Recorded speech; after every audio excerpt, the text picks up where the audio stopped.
On this edition of Healthy Living, a new state-of-the-art health center is open to the public. We'll give you a behind-the-scenes tour of Fulton County Public Health at 10 Park Place. Plus, see how you can help preserve the health of our drinking water. We'll have those stories and more on this edition of Healthy Living.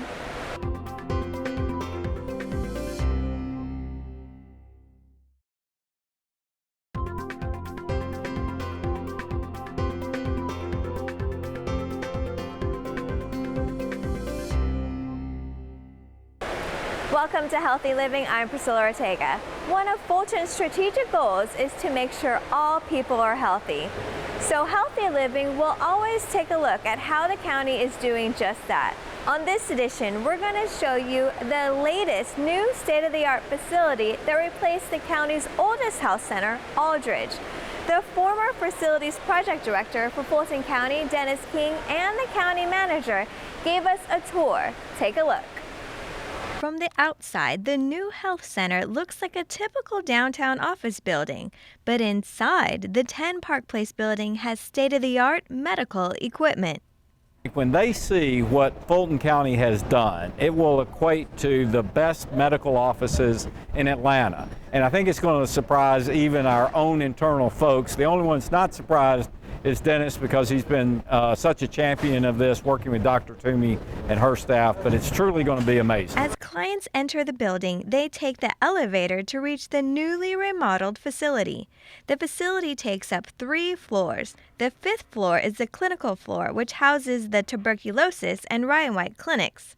Residents can also get STD and HIV testing there. All clinical areas feature new equipment, electronic kiosks for faster patient check-in, and new furniture.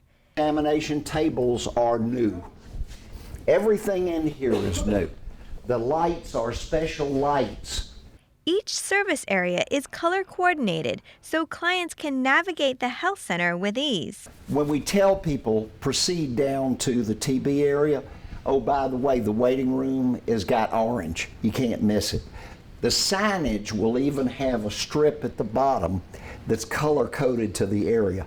So you can send people down the hall and they'll know when they get there. The facility has numerous safety features for clients and employees, including a safety-certified X-ray machine, a state-of-the-art laboratory with a safety air ventilation system, an emergency shower head to quickly wash dangerous substances off in emergencies. Even the counters are high-tech. This is a full laboratory. This is specialized equipment. The tops on here are the least porous material that you can buy on the commercial market. The 5th floor also has an 800 square foot pharmacy with features that regulate the temperature and enhance security to secure medications. On the 4th floor, there are offices for staff and the telehealth room with international video conferencing capabilities. The 6th floor has administrative offices and the Joan P. Garner Conference and Training Room with seating for 142 people. The more than 2,000 square foot room is painted in the late District 4 Commissioner's favorite color. The new Fulton County Public Health at 10 Park Place is located just a short walking distance from MARTA 5 Point Station and Grady Memorial Hospital. One service that was not moved from Aldridge to 10 Park Place was Fulton County Vital Records. The Vital Records office is where residents can order death and birth certificates. Vital Records Registrar Sheila Dennis gave us a tour of the new facility that is right here at the Fulton County Government Center, downtown. Hi, my name is Sheila Dennis and I'm the Registrar for the Fulton County Vital Records Office. Here at the Vital Records Office, we offer customers to come in and purchase birth certificates and death certificates on demand. A customer is now able to walk up to our state-of-the-art kiosk system and electronically enter their information versus filling out a manual form. These are just some of the services that we offer. So come and see us at 141 Pryor Street in Suite 1029A. Coming up after the break, diabetes prevention and treatment. A cooperative extension agent explains what you need to know about the disease. Stay with us.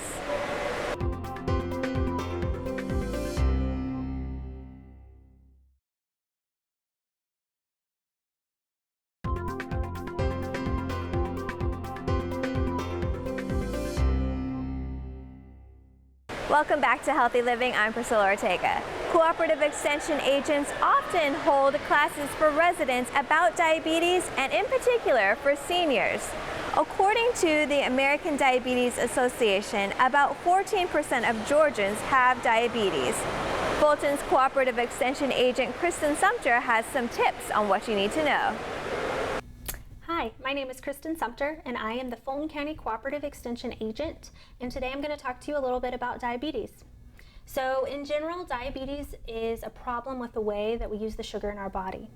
And when we have excess sugar, it's usually stored in our blood system and it travels through our blood vessels, and then that is how the extra sugar in our blood can damage all of the organs in our body, from the top of our head to the feet, whether it's our brain or our mouth, our eyes, our kidneys, our liver, and even our muscles. So there are two examples of what our blood and our cells should look like, and then an example of what our blood and our cells look like when we actually have diabetes, when we have high blood sugar. So in the first example, we have this, example A. And this is supposed to be our bloodstream and the cells in our body. And you'll see that our blood is flowing very nicely, our cells are very happy, and everything is flowing through our blood and going to the correct organs that it should be going to. Now, when you have diabetes and you have too much sugar in your blood, we can think about that a little bit like molasses or Karo syrup, where it's a very thick substance. We're going to imagine that being what our blood is like. Well, that's not really what it's like in our body. We want to envision it to understand it better. So this is example B, and you're going to see that this blood that has high blood sugar is extremely thick, and it's having a hard time letting the blood travel and letting the cells go to the correct places that it should. And so this is what we're trying to fix. We're trying to get rid of the excess sugar that's in our blood. Now, in someone without diabetes, the pancreas normally secretes and makes insulin. And this insulin tells the cells in our body to take up that sugar that's in our blood system and to actually use it. But for someone that has diabetes or is pre-diabetic, the insulin is either not being made or the insulin is not correctly telling the cells what to do with that sugar. And so there are a lot of risks for having diabetes. And so if you have a family history of diabetes, if you are older or a senior citizen, this could raise and increase your risk for developing diabetes. Now, these are things that we cannot change in our life, but there are a lot of risks that we could change. So if you are overweight or obese, if you have high blood pressure, high cholesterol, if you don't exercise very much, and a couple other things, that actually increases your risk for diabetes as well, but you can change these. And that is what we like to talk about at Cooperative Extension, are the things that you can change so that you can decrease your risk of developing diabetes later in life. So we have a lot of classes that we offer, and they are free and open to the public. And so if you are interested in learning about, am I at risk for diabetes, and how do I actually change and control my blood sugar levels, you can call us to learn more. And our number at Fulton County Extension is 404-332-2400. Thanks, Kristen. Well, aside from health topics, Cooperative Extension agents host a number of programs and activities covering various topics like gardening and water conservation as well. Up next, we have Cooperative Extension agent Emily Cabrera. She joins us to explain how protecting our water can also protect our health. Hi, my name is Emily Cabrera. I'm one of the Agriculture and Natural Resources Extension agents in Fulton County. I'm here at the Chattahoochee Nature Center, and today I'm going to talk to you about watersheds and why they're important for healthy living. And just as an example, Lake Lanier services most of Metro Atlanta's drinking water. So when we think about watersheds and healthy living, why that's important to you, I think you can bring it down to a personal scale when we think of it on those terms. So we'll get started. We have a little representation of a watershed. And here we have a residential zone. And it's beautiful. The grass is green, and in order to keep the grass green, homeowners each spring and summer will come out and they'll put out fertilizer. They might do some herbicides to keep those wily weeds away. They might spray some pesticides. And why this is important is that a lot of times folks will think, well, more is better, so I might as well apply more to keep those weeds away, or I might apply more to keep my grass really, really green. And that's a very unhealthy practice, because when you put too much out, it's not doing your lawn or your plants a service, it's actually doing all of us a disservice, because when there's a rain event, it will collect that excess fertilizer and it'll wash it down. And let's say that this is a street drain. Anything that goes down that street drain is going to go right into our water sources. So likewise, we have these big, beautiful golf courses in Atlanta. We know that they're going out and they're probably using the recommended amounts of fertilizer, but it's a lot of space. So we think about how much space is being used for these areas.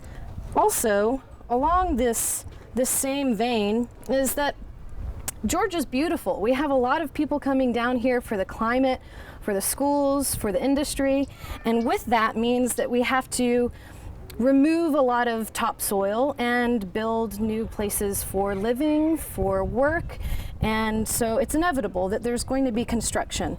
And it's not a bad thing, but we definitely need to be thinking about what is a healthy way of community development for all of us. So in these instances, especially like last summer when we had a drought, there was construction. This dirt was not confined to this one area. In fact, it probably ran and floated down into our yards, across the way. So we're just going to kind of give a representation of what it might be like here in Georgia. So moving along, we've got a little bit more construction here, and so thinking about how can we develop our new residential areas with minimal impact for our own health. So we have a clear-cut area here. So we might think about how if we had left some trees, we wouldn't have so much runoff from this soil being disturbed and removed. So we're going to add a little bit more there. And then coming right along, with growth, there's industry, which is also not a bad thing. But a lot of times we find, or we hear in the news, that a factory maybe wasn't up to code, and there was an oil spill, or something got into our waterway. Possibly even in the parking lots, we had some folks park and some oil spilled. So when we think about how to live a healthier life, thinking about our own personal choices, for instance, in Atlanta or in Georgia, as we see more and more people moving down here and we all have to have a commute, maybe think about carpooling, because when we have so many people on the roads, there's going to be much more oil, there's going to be much more trash, residue from our tires. So these are all things that come down to personal choices that we make that affect all of us and affect the health of all of us. Over here, we have a little farm, and so we all have to eat. And we see that this farmer has kind of tilled up this entire field. While we definitely need large expanses to grow food, we might think about other healthier practices such as conservation tilling, where you're only tilling up just as much as you need to plant the seeds. So leaving patches of grass that will prevent erosion into our waterways. So kind of bringing all of this together, what happens when we do have a rain? And in Georgia, we get these really torrential downpours. So when we have these downpours, what happens is all of this stuff, all of this pollution ends up going into our street drains here. Maybe it gets into our streams, our creeks. Part of a watershed is that the streams and creeks that are around you are all flowing to a certain point, such as the Chattahoochee River. So whatever is flowing down these streams and creeks that's coming off of our lawns, that's coming off of these new construction sites, is going to get into these creeks, these streams, these rivers, and eventually is going to get into the ocean. So if we see this little lake that we're saying is Lake Lanier, we're seeing that there's this pollution from point source pollution. So our farm might be a point source where we see very clearly that the actions that this farmer has taken has resulted in pollution. Another point source might be this factory where we can see that oil spill has led to a certain amount of pollution. But a non-point source would be over here with our residential area where we're not really sure what the homeowners applied. And uh-oh, a tree's come down. We had a drought, and now a tree has come down. And actually that's important because we are going to see a lot of that. So all of this affects our overall health. And while this is quite messy, I think we get the idea that we all play a big part in watershed health and the health of you and I. So if you have any questions, if you want to learn more about conservation, if you want to learn more about ways that you can conserve water or reduce your pollution, please contact 404-613-7670. And back to you. Thanks, Emily. Well, coming up after the break, we'll show you a healthy snack that is easy to make with just a little bit of effort. Stay with us.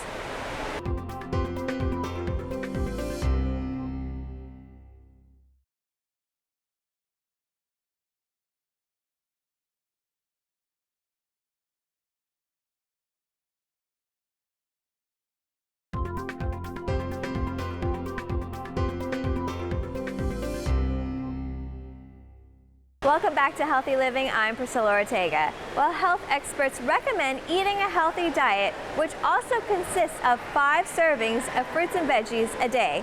Members of the Healthy Heart Coalition and the Atlanta Community Food Bank have an easy, healthy recipe that even a child can make. Take a look. Hello, I'm Cornelia King with the Healthy Heart Coalition, and we're here with our cooking show at the Atlanta Community Food Bank. And we're thrilled to be here and to work on a project with the Assistant Surgeon General called Second Decade. Thank you, Joy. Thanks for having us today. Oh, I'm thrilled that you're here. I'm Joy Getz. I'm one of the dietitians at the Atlanta Community Food Bank, and we are here in our learning kitchen.